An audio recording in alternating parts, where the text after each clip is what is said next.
Hello and welcome to the channel of Vijay coaching classes. आज हम English का एक पोएम करने वाले हैं एंड होप आपको ये पोएम इंटरेस्टिंग लगे and I have tried my level best कि इंग्लिश का ये पोएम आपको अच्छे से समझ में आए। यही विजय क्लासेस चाहता है कि जो भी स्टूडेंट विजय क्लासेस के लेक्चर्स देखे, अटेंड करे, जो भी विजय क्लासेस में एडमिशन्स ले, तो उनको हर चीज़ क्लियरली कंसेप्ट वाइज समझ में आए। So let's begin with the poem have you earned your tomorrow. So हम पोएम स्टार्ट करने के पहले हम ये आइस ब्रेकर्स देखेंगे। सो अब हमको ये वेब कंप्लीट करना है कि हम किस तरह से लोगों की मदद कर सकते हैं, different ways to help others. हमें हमेशा हेल्पफुल होना चाहिए। सो चलिए let's find out how we can help others. You can help others in these ways by giving money to the needy, donating blood or body organs, helping aged people, helping sick people, helping others in their work, offering food to the needy. आप जो गरीब लोग हैं उनको पैसे देके उनकी मदद कर सकते हैं। आप ब्लड डोनेट करके, रक्तदान करके, जो लोग आज ब्लड के लिए आज जैसे कोविड पीरियड चल रहा है, so donate blood, okay, take care of your self, donate your organs before you die. When you die organ donation होता है, आइज़ आप डोनेट कर सकते हो। There are many various organs you can donate. Then old people जो है, aged लोग जो होते हैं उनकी मदद करना, जो बीमार होते हैं, जो सिक पीपल होते हैं उनकी मदद करना, लोगों को उनके कामों में हेल्प करना, और जो भूखे लोग हैं उनको खाना देकर उनकी मदद करना। This is the way you can help others. Discuss with your partner about the different idioms और proverbs related to the word tomorrow. Tomorrow ये शब्द का इस्तेमाल करके जो कहावत है हमको वो बनाना है। So never put off until tomorrow what can you can do today. Who has ever seen tomorrow? Tomorrow is as good as today. Tomorrow never comes. Tomorrow belongs to the people who prepare for it today. अब हिंदी में भी जो कई सारे कहावतें हैं, ये कल के लिए बात को मत छोड़ो, हम आज वो कर सकते हैं, जो आप कल कर सकते हो वो आज क्यों नहीं करना है, एंड कल कभी आता ही नहीं है। जो लोग कल का सोचते हैं तो आज के लिए हमको प्रिपेयर करना ज़रूरी है। When you make your future plans, you think of क्या क्या आप सोचते हैं, आप career, settlement regarding job and home, all amenities in the home, saving and investment, family health, security. ये सारी चीज़ों के बारे में आप सोचते हो, आपके करियर के बारे में, यानी कि आपके फ्यूचर के बारे में, आपके जॉब के बारे में, घर के बारे में, घर में ज़रूरत की चीज़ों के बारे में, एंड किस तरह से आप सेविंग्स करेंगे एंड किस तरह से आप इन्वेस्टमेंट्स करोगे, एंड देन आपके फैमिली की हेल्थ एंड सिक्योरिटी। ये सारे आपके फ्यूचर प्लान्स, हम इन सारी चीज़ों के बारे में आप सोचते हो। सो आपको आपका कल प्लान करना है टेबल को कंसिडर करके। Plan your tomorrow by completing the table given below. 3 situations दिया है यहाँ पे, your examination, college function and function at your home. So सबसे पहले जो आता है एग्जामिनेशन। जब हम एग्जामिनेशन की बात करते हैं तो किस तरह से आप एग्जामिनेशन के बारे में प्रिपेयर करते हैं, किस तरह से आप एग्ज़ाम्स की तैयारी करते हैं। तो लास्ट पॉइंट यहाँ पे जो उन्होंने दिया है, रिविज़न दिया हुआ है। सेम कॉलेज फंक्शन का है तो पहला उन्होंने यहाँ पे दिया है preparing the list of duties. और घर पे जो फंक्शन होते हैं, तो जब कोई भी फंक्शन आता है, कोई भी फेस्टिवल आता है, कोई भी फेस्टिवल फंक्शन जो भी आता है, तो हम हर चीज़ की शुरुआत करने के लिए हम घर की साफ़ सफाई से करते हैं। तो क्लीनिंग द हाउस से वो पर्टिकुलर काम शुरू होता है। तो चलिए let's complete the table. So from your examination point of view, thorough study as per syllabus, ये आप पहला चीज़ करते हो। उसके बाद आप solving all exercises and old question papers, फिर आप जो एक्सरसाइजेज होते हैं टेक्स्ट बुक के वो सॉल्व करते हैं, पुराने प्रीवियस ईयर्स के क्वेश्चन पेपर्स सॉल्व करते हैं। Then you do your revision. This is from the first thing to the last thing before your examination. उसके बाद जो चीज़ आता है, आपके अगर कॉलेज में कोई फंक्शन है, सो एक लिस्ट बनता है क्या क्या फंक्शन है। उसके बाद चीफ़ गेस्ट कौन होंगे, उनको इन्विटेशंस जाते हैं। Then you make all the arrangements of the function, okay. So कल कुछ चीज़ आने वाला है तो उसका जो प्रिपरेशन होता है फ्रॉम स्टार्ट टू एंड किस तरह से होता है। उसके बाद जो थर्ड सिचुएशन हमको दिया है कि आपके घर पे अगर कोई फंक्शन होगा तो घर पे जैसे मैंने कहा पहला आपको मेंशन किया है, you started from cleaning the house. Okay, then you make the list of all the works and arranging all the groceries and vegetables. Then you make the arrangements for the guest. घर की साफ़ सफाई, क्या काम करना है, कैसे करना है, क्या सब्जी लाना है, क्या चीज़ें लाना है, वो सारा लिस्ट। ओके, एंड देन जो गेस्ट आने वाले। सो अब हम पोएम को देखते हैं क्या है इस पोएम में। एडगर गेस्ट हमको क्या कहना चाहते हैं इस पोएम के through. Have you earned your tomorrow. Ready students, hope you will enjoy the poem, hope you will understand the poem. And मैं चाहती हूँ कि हर एक बच्चे को ये पोएम समझ में आए। सो हर पोएम के शुरुआत के पहले हमको ऑथर या नरेटर का इंट्रोडक्शन जानना ज़रूरी है। Edgar guest 1881 to 1959, he was born in England and was brought to the US when he was 10 years old. Okay.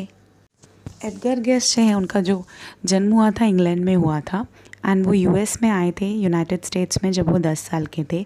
उन्होंने अपना लिखने वाला राइटिंग करियर जो है 1895 में शुरू किया जब वो 14 ईयर्स के थे।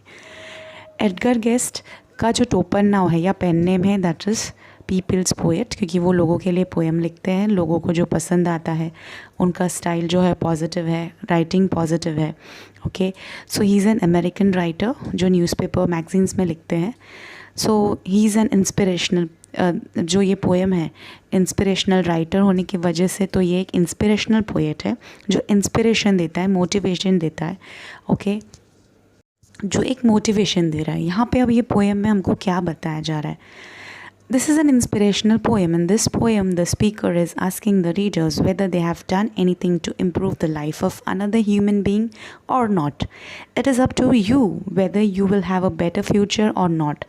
Therefore, one should consider the actions and deals carefully and plan accordingly for a better future. So basically ये जो पोएम है, इसमें जो पोएट हमसे सवाल कर रहे हैं, हमसे रीडर से ये पूछ रहा है कि आपने कभी कोई ऐसा काम किया है जिससे किसी इंसान की ज़िंदगी सुधरी हो। आपने किसी की कोई मदद की है, हाँ या ना। आप एक अच्छे ह्यूमन बीइंग बने हो किसी और के लिए। तो अब ये आपके ऊपर है कि आप अपना फ्यूचर किस तरह से डिसाइड करते हैं। देयरफॉर हमने हमारे एक्शंस और डीड्स को अच्छे से कंसिडर करना चाहिए एंड प्रॉपरली प्लान करना चाहिए। सो अब ये पोएम का जो टाइटल है, the title itself is a question. The poem is full of questions, not expecting answers. The motive behind this is that the poet wants the readers to make them introspect. The poem has 16 lines, 4 stanzas with 4 lines in each, means quatrains. अब ये जो poem है ये quatrains में लिखा हुआ है।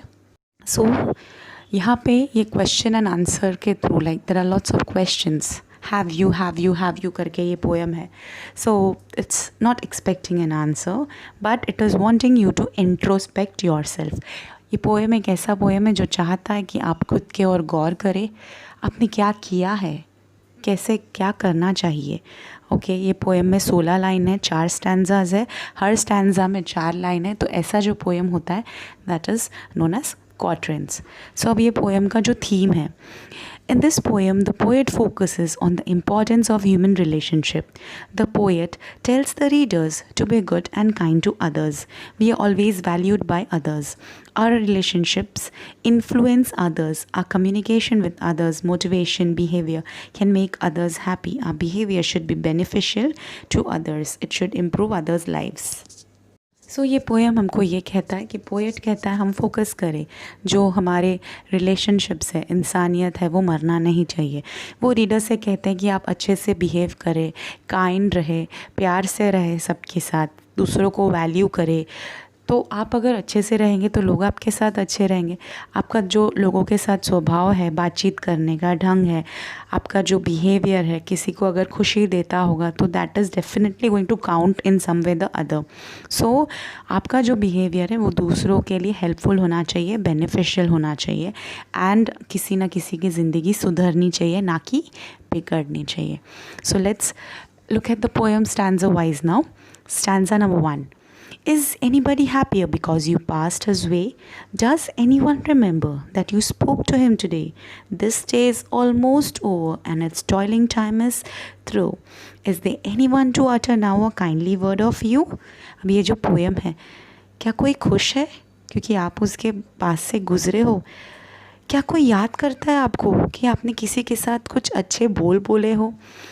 क्या ये दिन ख़त्म हो गया, जैसे दिन जाना चाहिए बीत गया? या कोई है ऐसा जो आपके बारे में अच्छे शब्द बोल सकता है?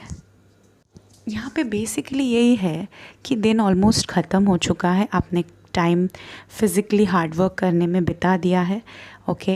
एंड जैसे नॉर्मली आपके दिन जाते हैं वैसे आपके दिन जा रहे हैं। तो बेसिकली किसी को आपने कोई खुशी दी है, किसी के चेहरे पे हंसी लाया है? क्या कोई आपका नाम ले सकता है? अरे I am happy because of this person, अरे she said me this thing, he said me this thing. So क्या कोई ऐसा बंदा है या कोई ऐसा व्यक्ति है जो आपके बारे में अच्छे से बात करे, आपके बारे में कुछ अच्छा बोल सके? ओके, सो रिमेंबर, सुबह से लेके शाम तक हमेशा सबके साथ अच्छा बिहेव करना है ताकि लोग आपको याद रखें। लोगों का क्या है, even if you are good they will speak bad, okay. So everybody is different. Now let's look at the second stanza. Did you give a cheerful greeting to the friend who came along, or a curlish sort of howdy and then vanish in the throng? Were you selfish, pure and simple as you rushed along the way, or is someone mightily grateful for a deed you did today? क्या कोई ऐसे मिला आपसे जिसको आपने hi, hello, good morning, how are you एकदम हंसते हंसते आपने ग्रीटिंग दिया है किसी दोस्त को, या आप रूड रहे हो उसके साथ? यहाँ पे churlish means rude behaviour, okay. एकदम अजीब तरह से हेड हुड़ हुड़ करके हम जो बातचीत करते हैं ना वो सही नहीं होता है। एंड अचानक गायब हो गए थ्रॉन्ग यानी कि भीड़ में, क्राउड में। हाउडी इनफॉर्मल फ्रेंडली ग्रीटिंग, अरे नाम के लिए हाय हेलो कर लिया और अचानक अपने काम पे निकल गए। तो क्या कोई ऐसा है जिससे आपने अच्छे से बातचीत की, उसको हाय हेलो बड़े प्यार से किया, दिल से किया, या फिर ऐसे ही चलते फिरते हाय हेलो करके निकल गए उसको इग्नोर करके, ओके। उसके बाद जो थर्ड स्टैंजा है, can you say tonight in parting with the days that's slipping fast that you helped a single brother of the many that you passed is a single heart rejoicing over what you did or said? Does a man whose hopes were fading now with courage look ahead?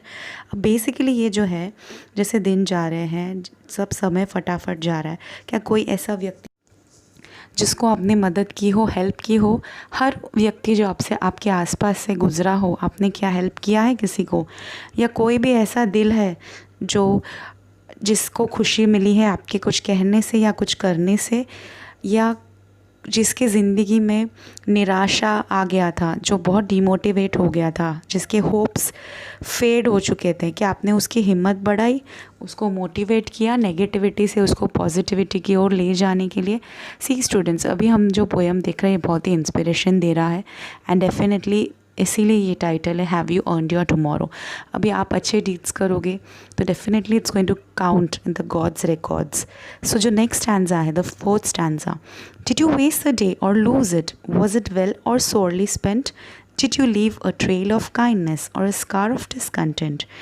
As you close your eyes in slumber, do you think that God would say, you have earned your one more tomorrow by the work you did today? अब यहाँ पे यही बोल रहे हैं कि आपने आपके दिन को एकदम यूज़लेसली वेस्ट तो नहीं कर दिया, सोरली मीन्स यूज़लेसली।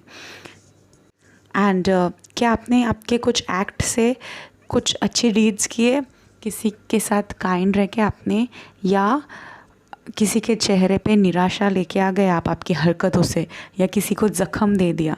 सो आप जब आँख बंद करोगे, जब आप रात को सोओगे, तो क्या भगवान आपको कहेगा कि आज आपने बहुत सारे अच्छे अच्छे काम किए हैं, बहुत सारे लोगों को खुशियाँ दी है, तो आपके डीड्स और आपके एक्ट्स ऑफ काइंडनेस से आपको एक और दिन मुबारक हो? That is why the title is you have earned one more tomorrow by the work you did today. तो हम कहते हैं ना, जैसी करनी वैसी भरनी, जो जैसा करता है उसको वैसे ही भुगतना पड़ता है किसी ना किसी दिन। So remember, don't hurt anybody in your life, you should never hurt anybody in your life, okay. तो अभी हम शॉर्ट इसका अप्रिसिएशन देखेंगे ये पोएम का। The poem have you earned Tomorrow is written by Edgar Guest. The poem is inspirational. The title itself is a question. The poem is full of question. The theme of the poem is one should be kind, good and helpful to others. We should consider our actions carefully and plan for a better future. We can earn bright future by doing good deeds and helping to improve the lives of people around us. The poem has 4 stanzas or 4 lines, each means quatrains. The language is simple. The main figures of speech in the poem is interrogation. उसके बाद जो main figure of speech है वो है interrogation का.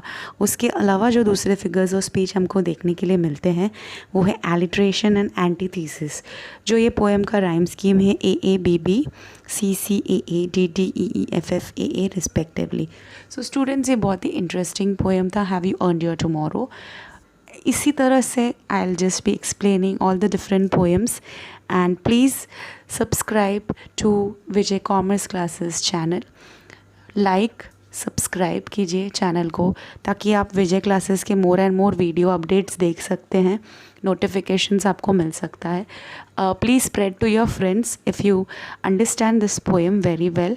And I am trying my level best कि I will make all the poems and all the lessons easily available for you students. Thank you so much, and keep revising, keep studying, and we want your concepts to be clear. So stay safe, stay healthy. Take care everybody.